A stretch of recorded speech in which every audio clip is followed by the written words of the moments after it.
What's up, you guys? Welcome back to my channel. My name is Danelle Hallan, and I am back with the third and final part of the Starved Rock series. I want to thank you guys so much for taking the time to actually dive into this entire case with me.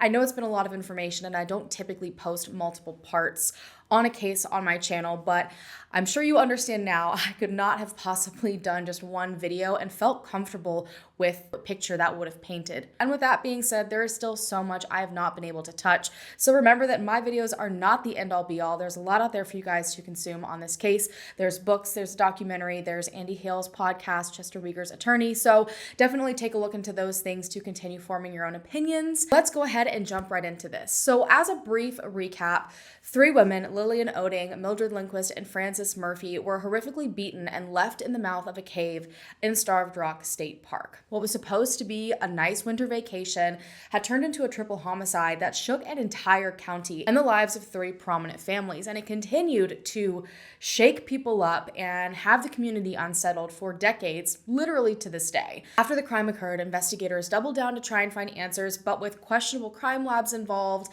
multiple agencies kind of having one hand in everything, and an election, things understandably got a little bit complicated.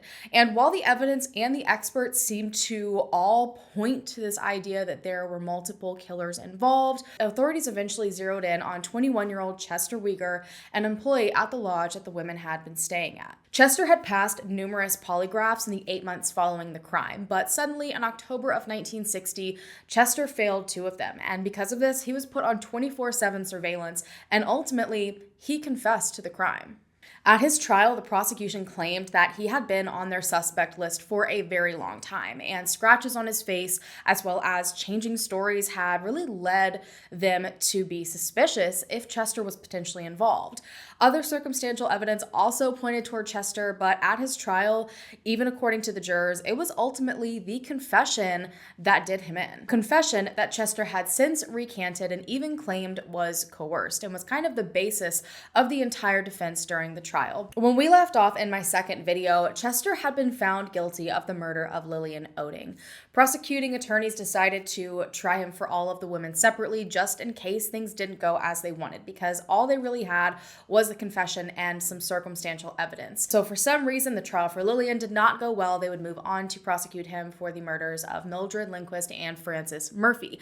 However, when he ended up being found guilty, it was announced that they were not going to push forward with any more trials. Prosecutors were hoping that because he had been found guilty in the murder of Lillian Oding and had already received life in prison, that he would decide to just throw in the towel and plead guilty to the murders of Mildred Lindquist and Frances Murphy. And this was the hope because they did not want to have their families go through any more of this trial. But that isn't at all what ended up happening. Jurors ended up coming forward immediately after the trial ended, immediately after the sentencing and conviction was passed down, claiming that they had been swayed. And ultimately, a new trial ended up being denied despite the push for it. So Chester went to prison, and that was that. 44 years ended up passing, and there was really not that much talk about the case. Everyone was trying to move forward. The community was trying to heal. Families were trying to heal. But Chester was still trying for parole every single time he had a chance. But repeatedly, he was being denied without a single vote going in his favor. What he had done, what the jury had found him guilty of, was one of the most horrific and brutal murders they had ever seen in this area. And nobody wanted someone capable of doing something like that out on the streets. But after all of this time, after these multiple decades had passed, an attorney named Donna Kelly stepped into the picture, willing to take on this case, hoping that advancements in technology could throw in some doubt as to if Chester was actually guilty or not. And this ended up sparking this new interest in the case, people that had kind of simmered with this information and were interested to see what would be found, including the prosecuting attorney Anthony Raculia's son, who grew up hearing firsthand about this murder case, hearing his dad's first murder trial that he ever was a part of. And he had a lot of questions. So a fight for clemency, DNA testing, and a documentary aiming to find some sort of answers began. So after After all of these years, Chester Rieger and the Starved Rock murders was popping up all over the news again, just as it had right when it had first occurred.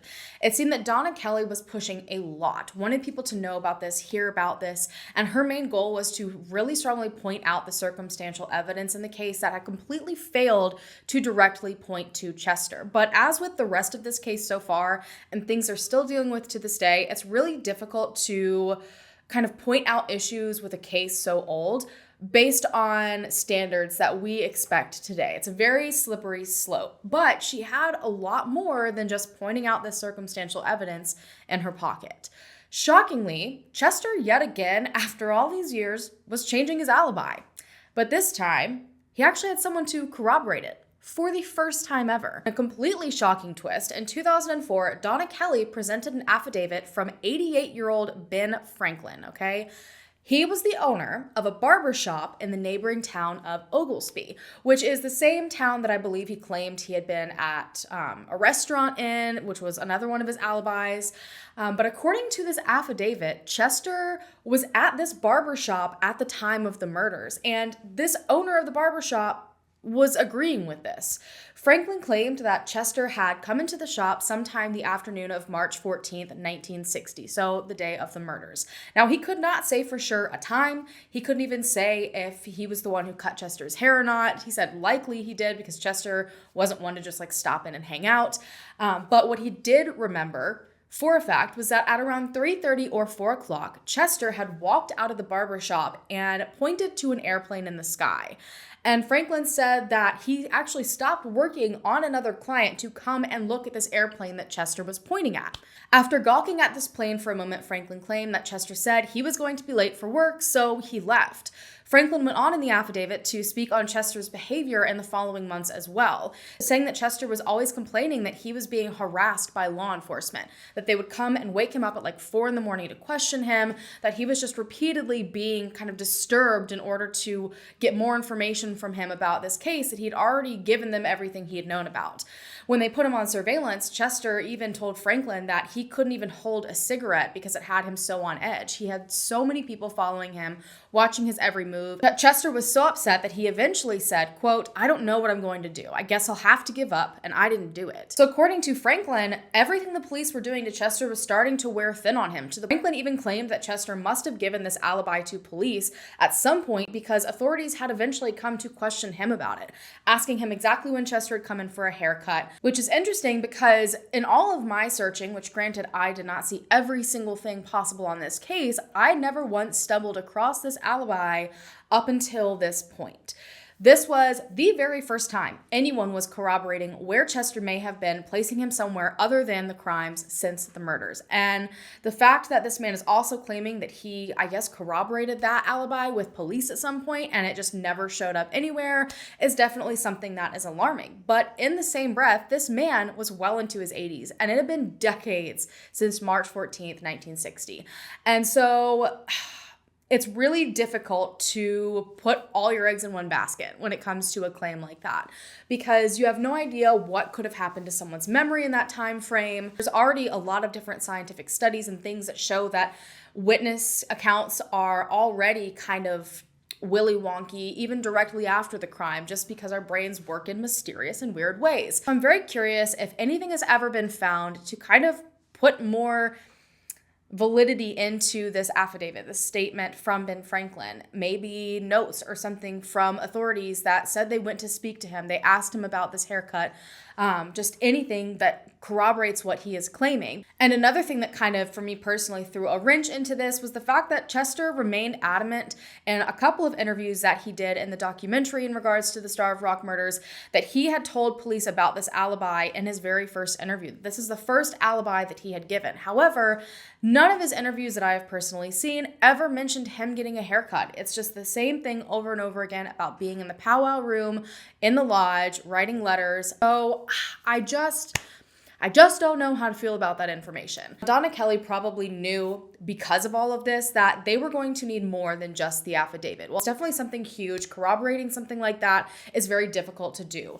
And so they wanted to push really, really hard for DNA testing. At this point, no DNA testing at all had been done on anything. And there were definitely multiple items from this crime scene that could be tested, evidence that could potentially be exculpatory. There was the hair found on Miss Oding's and Miss Murphy's hands, as well as the blood that was found on Chester's jacket. The prosecution was pushing so hard that this blood on Chester's jacket was likely from the women, from this attack. So if they had the ability to test that blood, which they weren't even able to type prior, it could open up doors to show either more solidly that Chester Weger was in fact responsible or potentially rule him out. However, it was made clear from the get-go that the evidence that remained was questionable, to say the least. And this is where you have to kind of remind yourself, like I've had to remind myself so many times in this case, that this was a different time.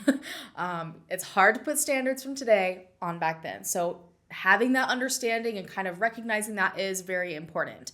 And back when all of this evidence was collected, DNA testing like this was not a thing. It was not a thing at all. It was like 20 some years off. And so these pieces of evidence were not held to the standards expected of DNA evidence to prevent contamination. Plus, on top of that, there weren't a lot of real rules when it came to maintaining evidence at this point in time. The prosecution, with a massive army behind them, announced they would be fighting against this DNA testing. People did not want Chester out of prison, and they were saying that there were just no grounds for a retrial. And because the evidence held was so shaky, it wasn't worth potentially risking letting Chester out of prison off of that shaky evidence.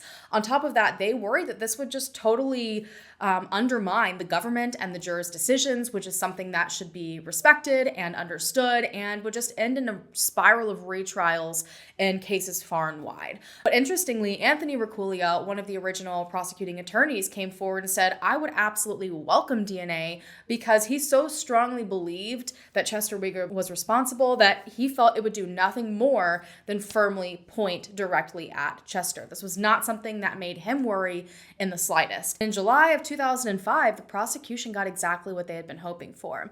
Upon looking into the evidence that had been kept the past 40 some years and how it had been kept, it was clear that it had very likely been contaminated. And there really wasn't a great way to determine what had been and what hadn't been. After the trial ended, everyone from curious journalists to clubs, to school groups, to prosecutors, anyone ever who wanted to potentially take their own look at this evidence, learn a few things, form a few opinions, they were allowed to handle the evidence. And that meant that this evidence, at least some of it, had passed through dozens and dozens and dozens, if not more, hands in what Donna Kelly described as a show and tell. And not just that, but at some point during all of this, Chester's jacket, one of the most crucial pieces of potential DNA evidence, had been stored in the same bag as the victim's clothing. There was no way to be able to trust any sort of evidence or blood testing done on that jacket any longer.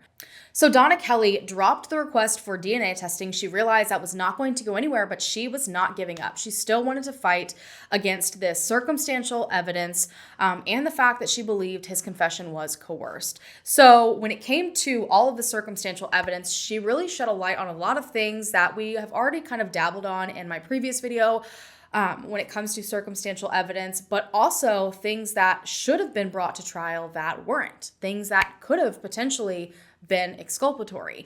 So first and foremost, this blood on his jacket. We already mentioned the fact that the FBI looked into this jacket and there were minute spots of human blood. However, as I stated, there was such a small amount of blood, it could not even be tested to see if it was a type match to the women or to Chester or to anyone. So while this was introduced as evidence that he was a part of the crime, there really was nothing at all scientifically suggesting that whatsoever. On top of that, there was the twine that was found and that was used to bind the women.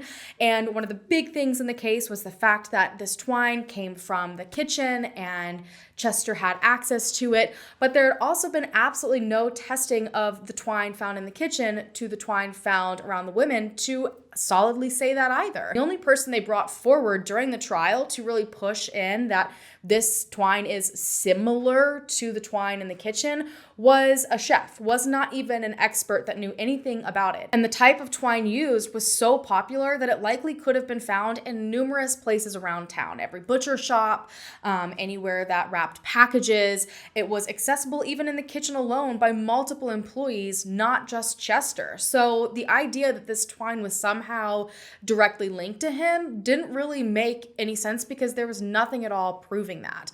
On top of that, if you really want to take a deep dive into the odd bits of the twine, Harlan Warren even somehow out of nowhere claimed that there was 12-ply twine involved in this case when all of the evidence suggests only 20 and 10-ply had been used. And it's believed that he introduced this because the only twine they ever found at Chester's home was 12-ply. It was almost like he slipped in this information hoping that no one would notice it did not match up to pin Chester even further when the reality is that doesn't make any sense. And lo and behold, they actually had some evidence that pointed to someone other than Chester, and they kind of definitively found this evidence, and it was not even introduced at trial. So we already know that there were two types of hair found at the crime scene on Miss Oding's hand and Miss Murphy's hand, and that the labs had stated there was a blonde hair belonging to likely a teenager, a fine blonde hair, and then the other hair was dark brown, if not black, very coarse hair. And so this suggested two people were responsible. Now, for some reason, only the blonde hair was sent in to be compared to Chester. I have no idea why they didn't send the dark hair in to be compared to Chester or any of the other alleged suspects on their list. But those results came in determining that the hair from Miss Murphy's hand, this blonde hair, did not at all match Chester's hair. It was dissimilar. It didn't match any of the women's hair either. It was from an unidentified person. And this information, these test results had come in, I believe, like within either days or weeks of Chester's confession. So they knew that there was hair from someone else on Miss Murphy's hand, and they didn't hand it over, more than likely because it would have very easily thrown in reasonable doubt. And at this point, there was absolutely no obligation for the prosecution to hand the defense any exculpatory evidence. So it seems that this was very purposefully kept quiet. And despite checks through newspaper.com, which is where a majority of this treasure trove of information is, I have not found this test mentioned whatsoever until Donna Kelly came into the picture and just so happened to find it sifting through all of the documents. So who does his hair belong to? But majority of people still seem to believe at this point that Chester was in fact responsible. I mean, he confessed. He did an entire reenactment of the crime, and he seemed to know things that only the killer would know. Miss Oding's son even coming forward saying, quote, Chester Otto Weger showed not a shred of mercy when he tied up my mother and her friends and systematically smashed their skulls and bludgeoned them to death. He did not for a moment believe that Chester deserved any sort of mercy in return when he had not shown it himself. Rakulia also continued at this point to fight to keep Chester in prison, making sure to show up at every single appeal toward this clemency, even saying, quote, today Miss Kelly asks you to give him a reprieve. I say to you, members, he already has this reprieve. His reprieve is to be allowed to live and keep his soul intact for 45 years, waiting for his soul to descend in hell, to burn forever, which is exactly what the sentence should be. Only then will justice prevail, and that will be when Chester's soul burns in hell. And so in June of 2007, clemency was denied. When all of this was said and done, there was still this trickle of doubt. And Donna Kelly came forward saying that she had two names. After all of the time that she had spent sifting through the case, there were two people she believed authorities needed to look deeper at, and they just didn't. One person was dead, and I'm not entirely certain who they were, and the other was George Spiros, the son of the owner of the Starved Rock Lodge. And this, along with other information brought out at this attempt at clemency, framed a lot of the investigative efforts and questions that were had by Rakulia's son in the documentary about the Starved Rock murders. I highly suggest you guys go and check out the documentary. I believe it's on HBO. I find it to be as unbiased as possible, considering the person kind of creating it was the prosecuting attorney's son. I feel like you kind of get all sides of the spectrum. You see everyone's opinions, the opinions of people who have looked into this for years, the remaining people alive that have been involved in the case. You get all of the spectrum. So I highly recommend it. But part of it focused on the fact that multiple experts and even the investigating authorities had believed this was not a one-man crime. So again, really focusing on the circumstantial evidence and then what other evidence seemed to be suggesting that doesn't add up with just Chester Weger being responsible. So this led to a very interesting 40-page report that had been done back in 1960 by 25-year-old criminologist William Jansen. So wanting fresh eyes on the case, because at this point they had questioned everyone they thought possible, the state police chief brought in a recent criminology graduate, William Jansen, to kind of sort through all of this evidence and investigative efforts. And this is before they really focused a lot of attention on Chester. So in the report, Jansen claimed that this case had been very, very mishandled. Jansen claimed that there were incomplete autopsies done on the women, that there was a large lack of photographs, and that authorities had failed to properly preserve the crime scene. All things that are, as I'm sure you guys know, very detrimental in a case. Now, I do know that the crime scene was roped off once the bodies were found, and eventually a fence was put up, but I also don't know the exact level at which authorities did not allow anyone in or out of the crime scene, the precautions that were taken to preserve evidence. Clearly, according to Jansen, something was not correctly done. And not just that, in his opinion, this was not a sex crime. This was not a robbery gone wrong like Chester claimed. This was an act of revenge. If this were a sex crime, Jansen believed that there would have been some other evidence suggesting that, other than the fact that these women's skirts were up, especially given the brutality of the rest of the crime. The murder itself was very, very violent and aggressive. You would assume the sexual assault would be the same. I'm not saying that's an absolute thing, but it just makes it not as likely. And if it were a robbery, even a robbery gone wrong, something likely A, would have still been taken and there was nothing taken, and B, there likely wouldn't be this much rage and anger behind these murders. Jansen even claimed that while this wooden limb was likely used throughout the attack, that it was not at all the murder weapon, which is interesting because this is also what was stated by the questionable Illinois State Lab. According to Jansen, the real murder weapon was likely a steel bar or a tire iron.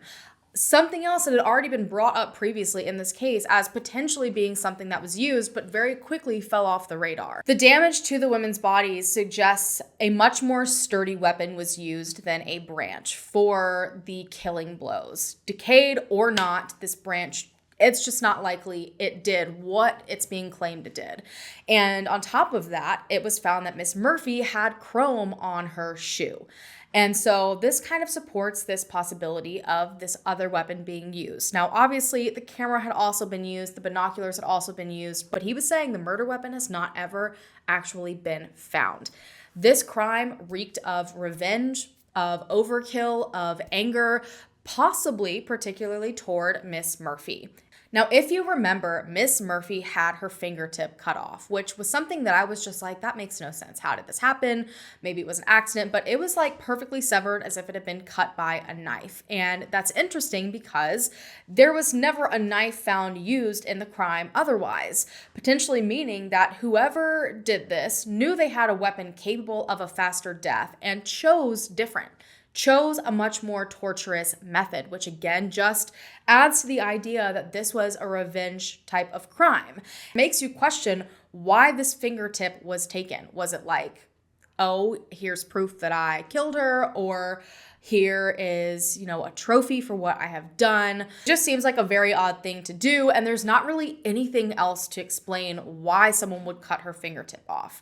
On top of that, she had very severe bruising in her pelvic region, which was one of the main reasons that it was believed sexual assault could potentially have been the motive. However, when it was found, there was no traces of semen, there was no vaginal signs of sexual trauma of any kind.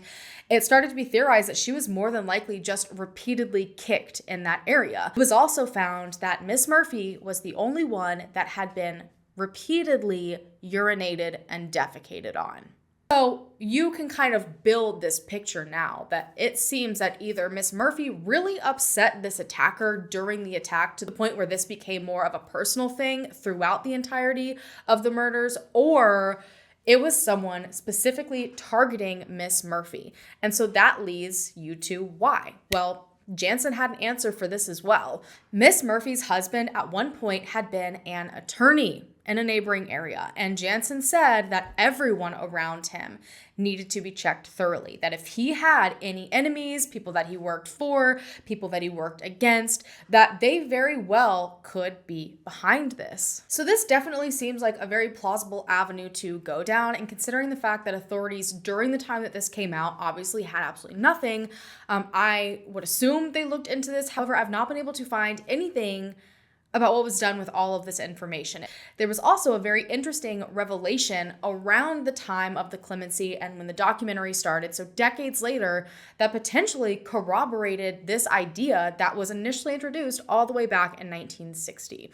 Rumors about a man named Harold Smokey Rona. According to the Starved Rock documentary, authorities themselves said that when anything happened in LaSalle County, the first person they ever went to question was Smokey Rona. He was always dabbling in all sorts of criminal activity, and so he usually had all the answers. But interestingly, it seems like they didn't go straight to him really after the murders occurred. I don't even know if they questioned him at all, and I haven't seen that he is on any of the polygraph lists, at least the ones that I've been able to get my hands on. But after his death in 2005, when the case was back in the forefront with Donna Kelly, his sister ended up coming forward claiming that he had confessed to her that he was involved in the Starved Rock murders. So we have a deathbed confession, essentially. His sister claimed that Smokey Rona was involved in organized crime and that he had been paid thousands of dollars to murder the women. Now, this is definitely a sensitive subject because there were a lot of widespread theories and speculation in regards to this, including one that claimed Mr. Murphy was the one behind it, that he wanted a divorce from Miss Murphy after getting his new secretary pregnant, even claiming that he married his secretary weeks after his wife's death. However, the Murphy family came forward after hearing this and strongly disputed all of it, saying that it was devastating for their family to hear things like this, to have the finger pointed at one of the husbands of the victims, that this was a nasty rumor that was just causing their family even more pain. And so while I don't necessarily think that theory is spot on, I don't think that this idea should have been totally ruled out. I am not sure entirely who started this idea that Mr. Murphy was potentially the one who hired Smokey Rona to do this, but when you look at Jansen's report and the fact that Mr. Murphy was an attorney and possibly involved with a lot of people that were angry at him, what if one of his enemies hired Smokey Rona instead? I feel like there is potential that this story holds some half-truths mixed with speculation, but this was just another theory in a very long list. The documentary also took a deep look into this alibi that Chester was now seeming to offer up all this time later. Chester had claimed in this new alibi, to get a little bit more specific, that he had gone to the barbershop that day after finishing up his shift, and since he didn't have a car, he had to get a ride, and he got a ride from none other than Stanley Tucker. I mentioned in the second video that Stanley Tucker was another employee at the lodge and Chester's best friend at the time. And he also had been considered a potential prime suspect in the case at one point. But despite Chester now claiming that he had been with Stanley that day, that Stanley had driven him to get his hair cut, Stanley had been questioned at the trial. He had taken the stand, and he claimed that he didn't even remember seeing Chester the day of the 14th. That was just another thing that was kind of questioning the validity of that affidavit that Donna Kelly got from Ben Franklin, the owner of the barbershop, because even Stanley Tucker, who allegedly took him there, at the trial, only a year later, claimed that he wasn't even with Chester that day. However, Chester countered back and said that he absolutely was, and he didn't know why his friend was lying about it. And so, obviously, that led to everyone looking into reasons why Stanley Tucker may have lied about being with Chester that day. This led them to a woman named Sandra Bland. So Sandra Bland was 15 years old at the time of the trial, and she worked at a local restaurant called the Robin Hood, and she claimed that she knew both Chester and Stanley. And so she came forward all these years later, claiming that she was actually leaving work one night, and she saw this dark Cadillac sitting out front of the restaurant with the lights off. She realized that it was Stanley Tucker and his girlfriend, and they motioned for her to come over. According to Sandra, Stanley allegedly told her that he had testified against Chester that day, which was shocking to her because they were best friends. And so she asked him, what happened? Why'd you do that? And he told her that he did it because he had been threatened and he had no choice. And he told her not to tell anyone about this or that she and her family would end up getting hurt as well. According to Sandra, she had no idea who exactly had been threatening Stanley. He was not very clear about that, but she personally assumed it was likely the authorities. So I guess this was all trying to suggest that Stanley didn't provide an alibi for Chester, didn't bring forward this idea that Chester had been with him heading to the barbershop because he had been threatened, which kind of matched this same story being given by Chester that he had been threatened as well. This could definitely be compelling, but I don't leave it feeling absolutely certain. I have a lot of questions. First and foremost, I just can't get past the fact that nobody brought up this barbershop alibi until decades later. It doesn't make sense to me. On top of that, Sandra is stating that Stanley Tucker shows up at this restaurant and calls her over just to tell her that he had testified against Chester. And I just don't understand why he would have done that, like what the reasoning would have been to potentially put her in danger if this was actually the case, if he was being threatened, simply just to tell her he testified against Chester and was being threatened. I just don't understand why that would have occurred. But this wasn't all that Sandra had to offer up, and this next bit of information actually connects to yet another tip that authorities got all the way back in 1960. Sandra eventually spoke to Andy Hale, Chester's current attorney. She claimed at this point that Stanley not just had come to her saying, hey, yeah, I definitely testified against him. I was threatened. I had to do it. But she actually claimed that Stanley Tucker confessed to her that he was actually one of the individuals involved in the Starved Rock murders. And his accomplice was a name that we've heard a few times through the past 3 videos, George Spiros. He told Sandra that if police had checked his trunk when they first stopped him, that they would have found the evidence to prove it.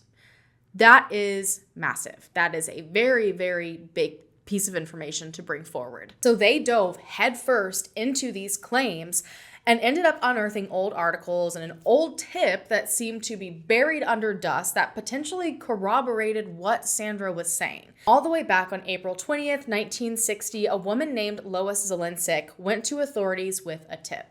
Now, Lois was a phone operator, and she claimed that sometime between 6 and 8 p.m. on March 21st, 1960, so about a week or so after the murders were committed, she overheard a very startling conversation. And she had not come forward at this point because when you worked as an operator, there were different rules and regulations in terms of what you did with information you accidentally overheard, and they were not supposed to go and pass along this information. But after simmering on what she heard for about a month, she felt it was very likely these people she overheard were talking about the triple homicide. Lois claims in her interview with police when she came forward with this information that she had been jumping on a call to inform the 2 male callers that their paid time was about to be up and they could either end the phone call or put in more money. But before she could get anything out, she overheard something very startling. Lois claims in her interview that the call was between a man using an Aurora payphone, and Aurora is about an hour outside of LaSalle County heading towards Chicago, and another man using a phone in Peru, which is a town directly adjacent to Starved Rock. Now, she heard the man from Aurora saying something along the lines of, quote, "They sure have a big write-up on the murder case in tonight's paper. You know, the kid has blood-stained overalls in the trunk of the car, and he's getting a little anxious to know what he's going to do with them. He's afraid he'll get caught." Now, the man from Peru replies back saying, will tell the kid to get rid of them, possibly burn them. Now, she continued listening on at this point in total shock about what she had just heard and seemed to gather that the man from Peru was an auto dealer, and he continued on after this, very casually speaking about going through with a deal to possibly purchase like a whole car lot or something rather large, like another business. She said that the dynamic, in her opinion, was that the man from Peru appeared to be the boss of some sort, and that the man from Aurora seemed to be reporting to him. Obviously, she heard this and she's like, okay, this is sketchy. And at the time, the biggest write-ups in the paper were about the Starved Rock murders. And there was actually a very large one that had been done on the 21st.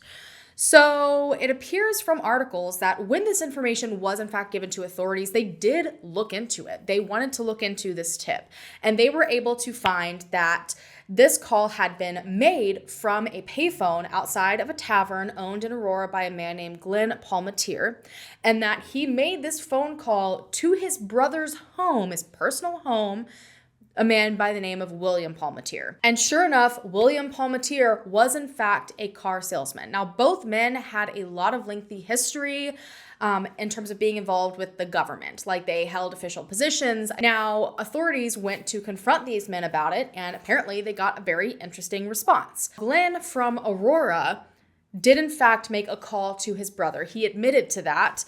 He denied what they were claiming the call was about. All of the accusations Lois Zelensik was claiming they had said about the bloody overalls. Now, William Palmatier, also known as Bill Palmatier from Peru, he just completely denied the call. He wouldn't even admit that he was talking on the phone to his brother that night, despite the fact that the call records were gone through and it was confirmed this call was a thing and it did come into his personal residence.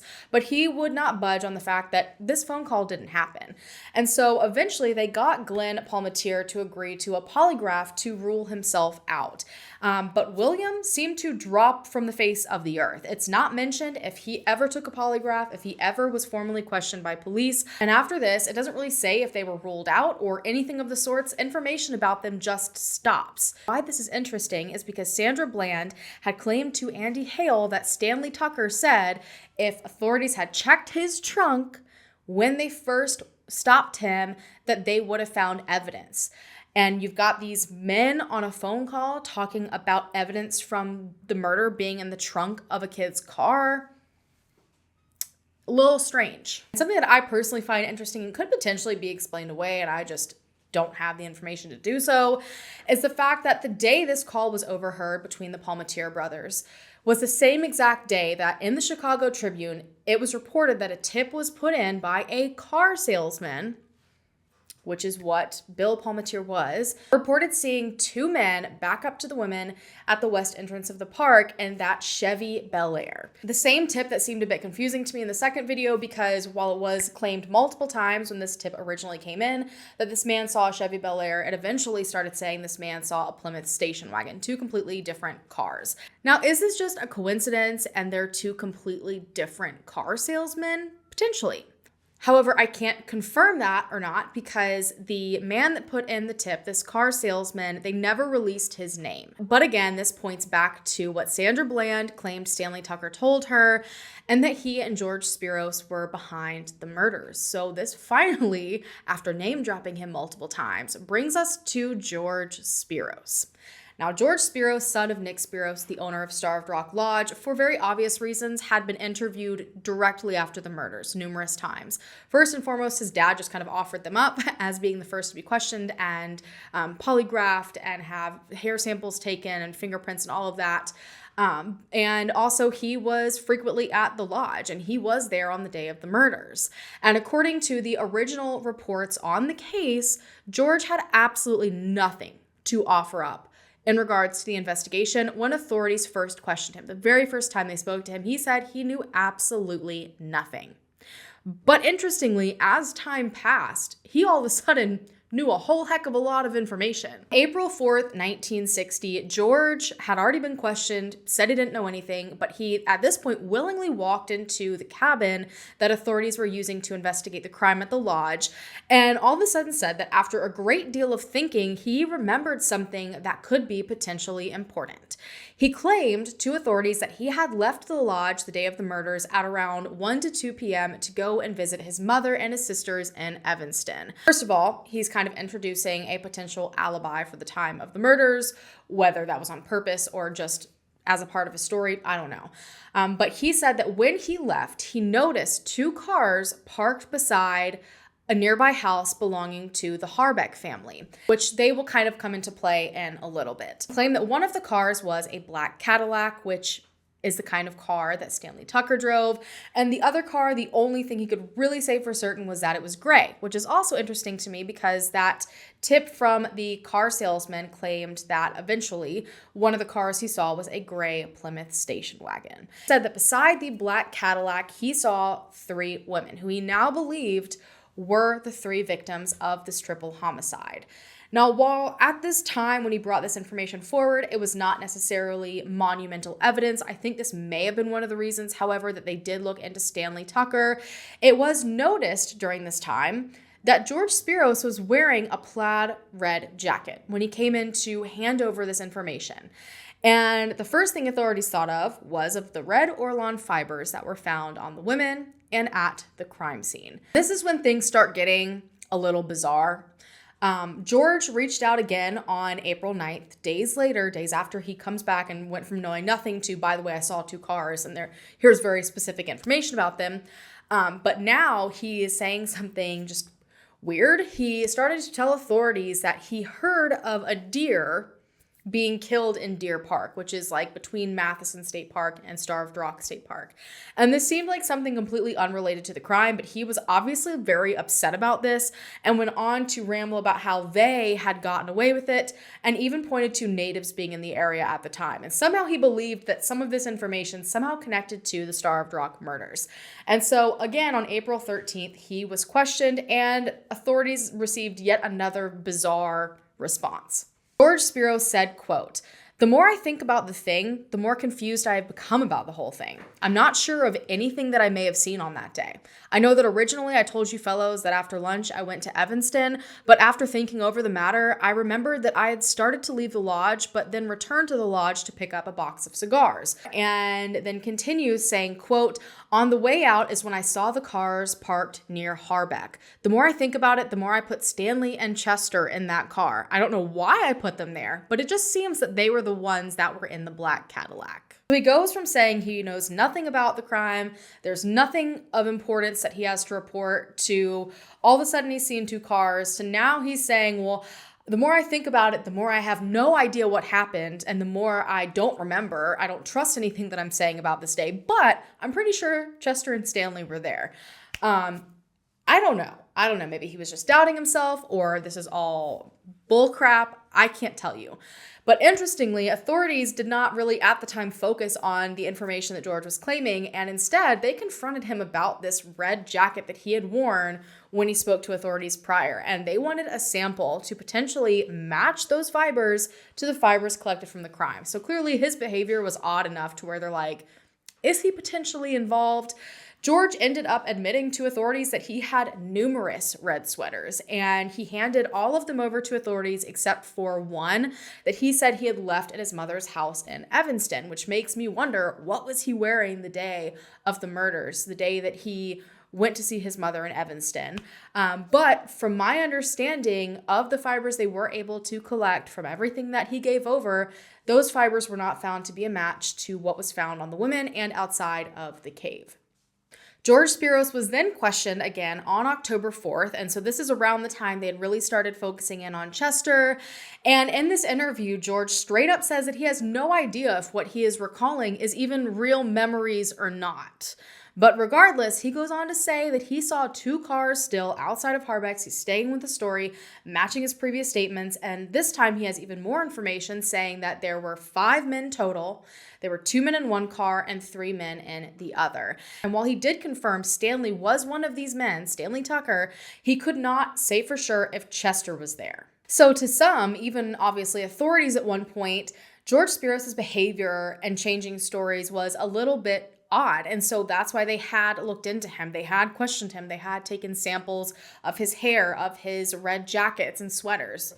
And obviously, even decades later, when Donna Kelly looked into all of the information, spent years sifting through it, something led her to publicly name George as someone she believed could have potentially played a part in the crime. And within days of her publicly naming George Spiros ended his own life and the life of his dog using 2 different guns. He had just done some grocery shopping as bags were laying by his front door, grocery bags, and his pants were also by the door, and he was found clothed from only the waist up upstairs in his home at his makeshift work desk with a gunshot wound to his head. Obviously, seeing this, speculation just ran absolutely rampant.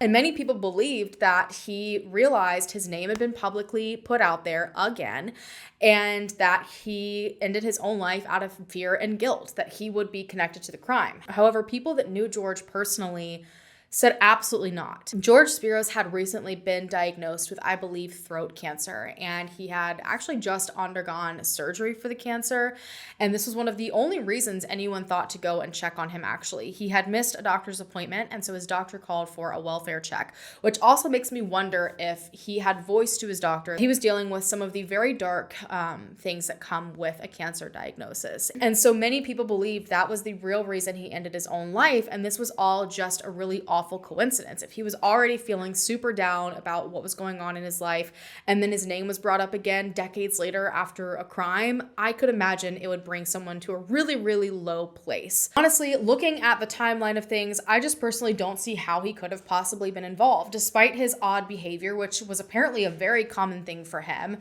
he was 2 hours away from Starved Rock by 4 p.m. So it does not necessarily line up with the timeline authorities are claiming the murders occurred.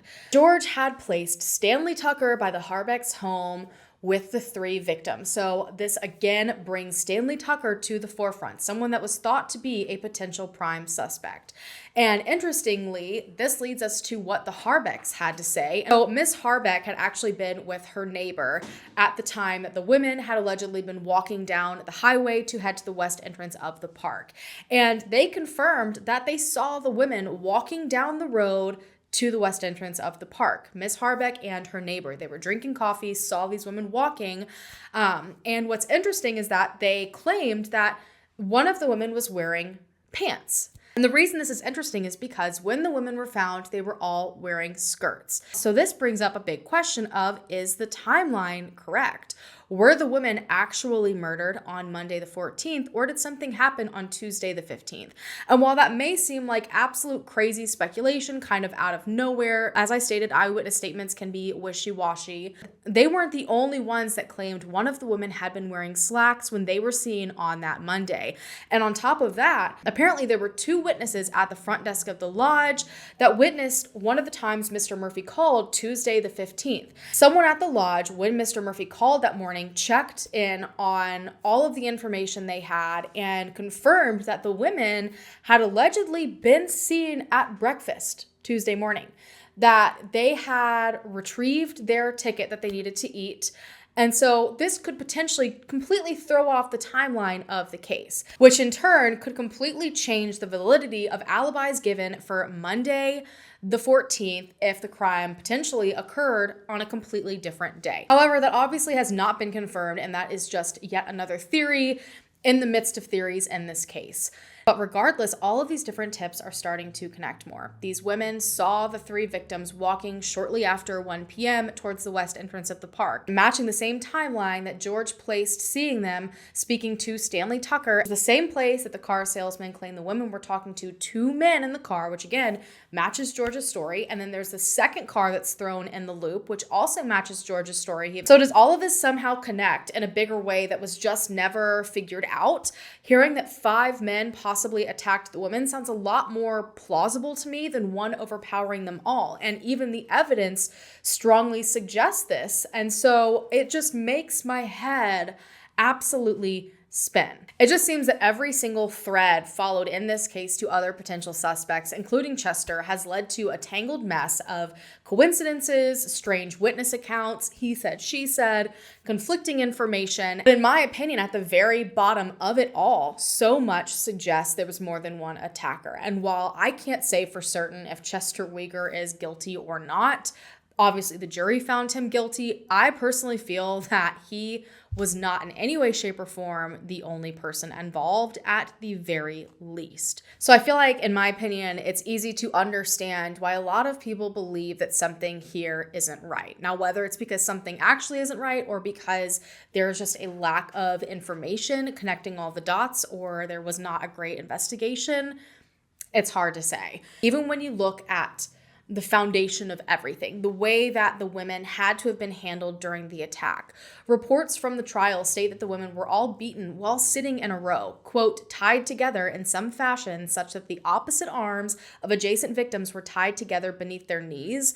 I just don't think a random attacker in a robbery gone wrong, someone without a weapon, someone with no intentions going into this to harm them, would have the know-how or forethought to tie the women so they were bound together in such a specific way that they couldn't move and were forced to remain in a seated position. Like, the way they were tied together was to ensure they were sitting up and all stayed together in one place.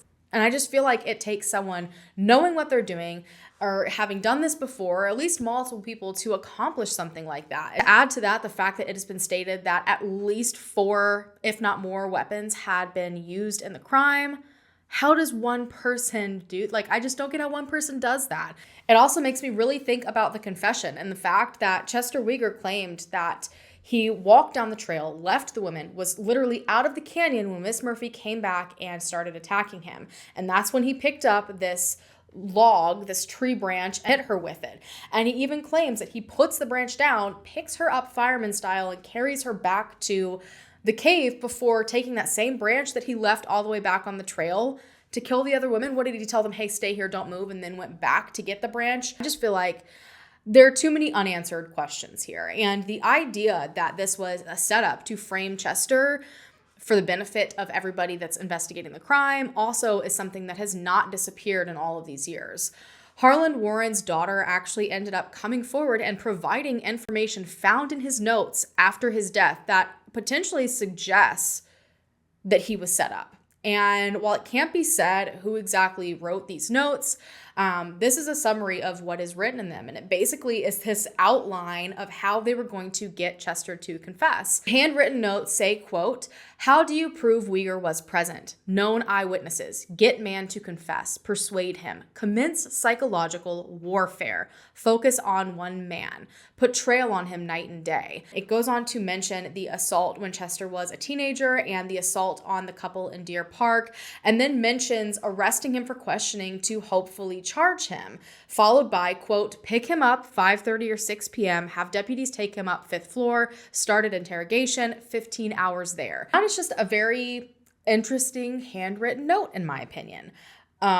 It was clearly alarming enough that Harlan Warren's own daughter decided to pass it over to authorities, believing that there was something very wrong here, that Chester was potentially pinned as the guy. It seems like it's just a step-by-step instruction of how they were going to break him. It was even asking questions within this note of why put the bodies in the cave, and then seemingly answers itself and says that some deputy made up an airplane. It's just, I don't know what to make of a note like that. And obviously a lot of people questioned, Deputy Dummett, and the fact that his nickname was Dustpan Dummett because he was known for being the cleanup guy, which is something that in the documentary, Anthony Raccuglia even admits to, that Deputy Dummett had some questionable tactics and was not necessarily an outstanding officer. Allegedly, he was always the one to suddenly pop up in a case and there would miraculously be a confession, or he would suddenly have a massive piece of evidence out of absolutely nowhere. There are even rumors that Deputy Dummett took the limb, this branch that was allegedly the murder weapon, according to the trial, and Harlan Warren, Deputy Dummett, Wayne Hess, and put it on his fireplace mantle as like a trophy. And not just that, something that got under the skin of a lot of people was that the $35,000 reward was split up and given to 7 different people. Majority of that reward went to and was accepted by Harlan Warren.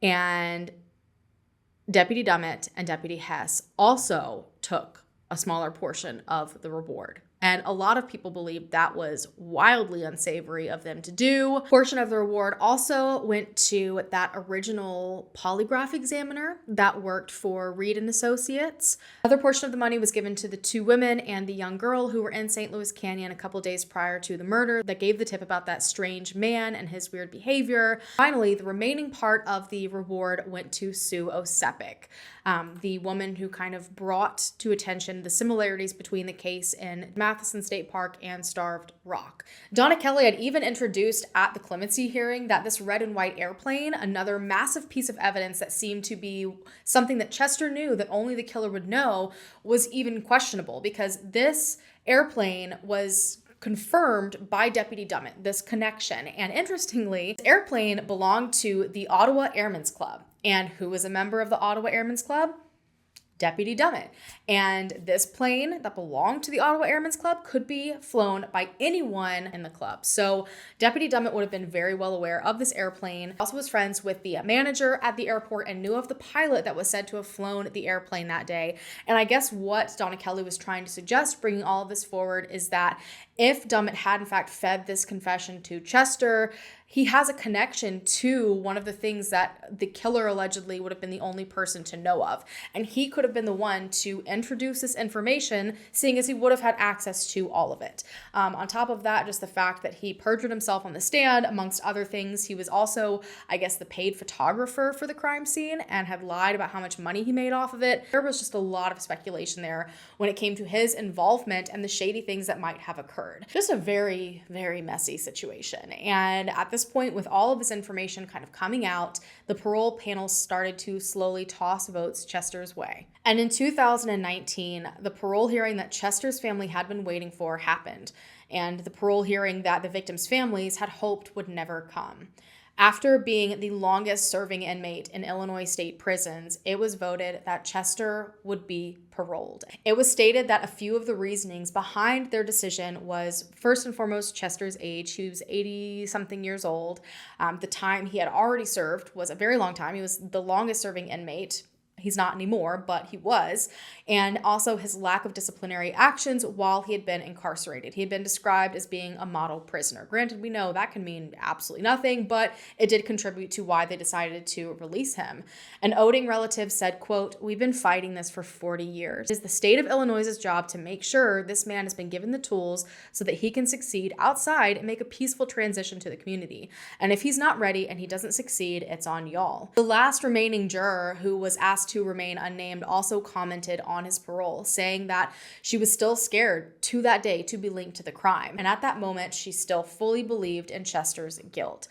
Now, while they did in fact say that he would be paroled, they did hold him for 90 days to try to see if they could have him evaluated under the Sexual Violent Persons Commitment Act, but I think he didn't meet the legal criteria, so ultimately he was released. And I cannot honestly imagine what that probably felt like for every single person possible involved in this entire crime. And I'm sure it was very interesting to be released only to immediately be hit by the pandemic and essentially be locked up again. And on top of that, Chester's son was a convicted sexual offender. So because they both were convicted sexual offenders, they could not even see each other. So even after being released, Chester could not see his son. Chester didn't just want to be released. While he was, I'm sure, thrilled about being paroled, Chester wants to be fully vacated. His attorney, Andy Hale, who had sifted through the decision made in 2004 and 2005 when it came to the DNA and Donna Kelly that prevented the evidence from being DNA tested under the claims it was all contaminated, was not settled on that answer being given. And so he took a deeper look into it and found that the majority of that opinion that this evidence was contaminated did not even come from a scientist or anyone with the knowledge to accurately determine that. So he decided to have it re-examined. And sure enough, he found that there were, in fact, a handful of things that could be tested without the worry of contamination, saying, quote, "They represented it to me like it was just a complete mess. You couldn't make heads or tails of anything. I mean, it was just absolutely false. There are glass slides, things labeled, everything, and envelopes." And so Andy Hale planned to have 8 separate pieces of potentially exculpatory evidence tested. And this has been since 2020. Now, when they got into the nitty gritty of it, it did turn out that only one of those 8 things was viable, which is not all that alarming just because this evidence has been kept for so long. Add to that the fact that it was passed around. I'm not too surprised, but the one piece that could be tested was absolutely huge.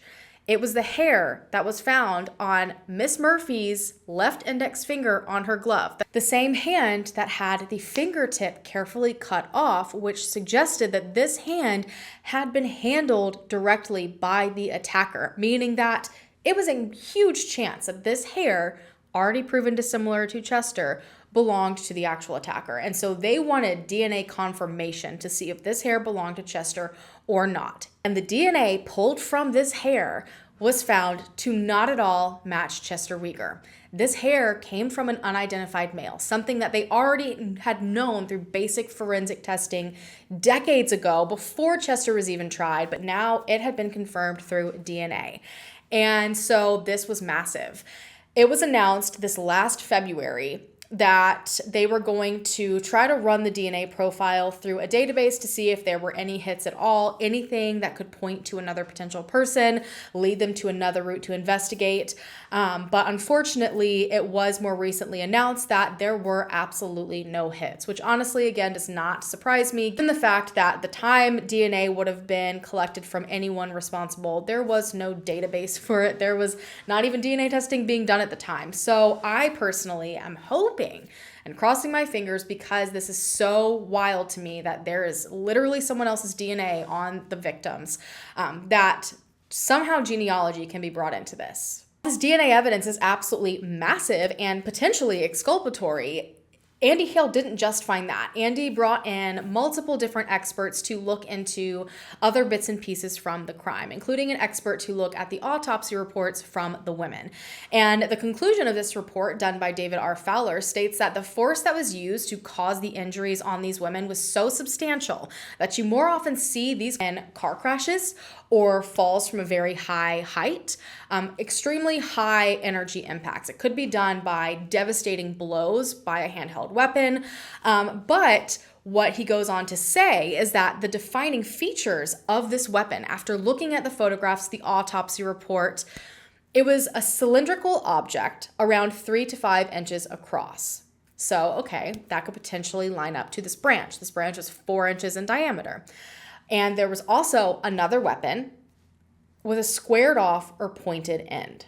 Now, instead of pointing towards this potential log in terms of this cylindrical weapon, he believed that this likely came from a baseball bat or a steel pipe, which is very interesting because that lines up with Jansen's report that a steel pipe could have likely been used as the murder weapon. For the cylindrical object, he said it was very possible that a tire iron was used, or a hammer with a square head, a sledgehammer, basically a plethora of different square-edged objects, which is also interesting because Jansen also mentioned a tire iron, further stating that whatever object was used would likely show signs of damage, extreme damage, if it was made of anything other than steel or rock, meaning that this wood limb that was said to be the murder weapon that was introduced in Chester Weger's trial as the murder weapon, that is the murder weapon Chester claimed to have used, there's no way it was actually the murder weapon, or it would have been in pieces due to the extreme high force of the blows. And it was in one piece. My head is absolutely spinning after looking into this case. I'm so shocked. Granted, there's still things I'm sure I don't know, but I just feel like none of this is making sense. And I am honestly disturbed at the fact that so many things, so many experts, all the way back from 1960 point to at the very least, someone other than Chester being involved. And somehow no one else was ever looked into. Everything just stopped once Chester confessed. It honestly makes me so thankful for the advancements that we have now and how things are very, very different from back in 1960. It's also kind of scary to realize, how easily it could have been to potentially pin things on the wrong person all those decades ago. And that's not to say that I believe Chester is guilty or not guilty. I honestly have absolutely no idea where I stand on this. After all of this information, I just feel like I still don't have the whole picture. But that also makes me so thankful that things have changed and that there have been lots of forensic and technological advancements to hopefully prevent further situations like this, where there is room left to question and guess if the person that you've put away for prison in life is actually the person responsible. Because if Chester is in fact not responsible for the murders, if there is someone else out there that ends up ultimately being tied to the crime even more, did they go on to hurt somebody else? Did this man sit in prison for nearly his entire life for absolutely no reason? Potential wrongful convictions are one of those things that I lose sleep in overnight, because I feel like people don't hope that someone's been wrongfully convicted. No one wants to hope that, or, even have to go into that possibility, because that can happen to absolutely anyone. So when something like this is being questioned, it's usually not for absolutely no reason. You want to hope that everyone got it right, that investigators did things right, that the jury got things right, that the judge got things right. So it's very, very scary when there is enough there to potentially question that. And it's scary on both sides, from the person that was potentially wrongfully convicted and the family who might have to face all these decades later that the person really responsible behind this could potentially have lived the rest of their life completely free. So to me, cases like this are so wildly important to speak about, to look into deeper, to go the extra mile, do these extra tests, question things, because it could drastically help change and form the way things like this go in the future. Let me know what you guys think after this insane, twisting, winding, complicated, wild web of a case that I've presented to you guys, to remind you guys that there's still so much more than this. Believe it or not, there's still so much more. So I highly suggest you guys go and continue doing your research. If you feel strongly about this case, if you have more questions, there's more out there between all the different books, the documentaries, all from different perspectives, by the way. And also obviously Andy Hale's podcast. He apparently, according to you guys, you let me know that he has a TikTok where every single day he shares a piece of information that points towards Chester's innocence. I haven't had a chance to look at it yet, but definitely something that I want to take a look at to get more information. I'll make sure to update you guys if any more information comes out. I have my Google alerts on. On that note, you guys, I'm going to go ahead and go. I want to say a huge thank you to you guys for taking the time, the insane amount of time, to listen to this 3-part series on the Starved Rock murders. And hopefully there will eventually be more solid answers for everybody involved. If you haven't already, go ahead and hit the subscribe button down below to become a part of the Hallan fam, so that we can hopefully bring them home together or bring them justice together. And I will see you guys in my next video. Bye.